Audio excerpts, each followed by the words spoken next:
Pagkatapos ng ikalawang digmaang pandaigdig, hindi natapos ang papel ng Pilipinas.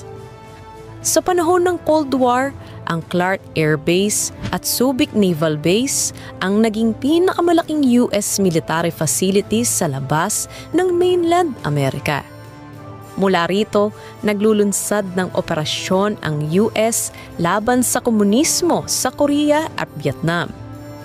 Sabi nga ng historian na si Paul Kramer, "Without the Philippines, America's presence in Asia during the Cold War would have been crippled." Ibig sabihin, mula noon hanggang ngayon, hindi lang basta kaalyado ang tingin ng US sa Pilipinas, kundi isang sentro ng kanilang kapangyarihan sa rehiyon. Isa sa mahalagang dahilan kung bakit hindi kayang bitaw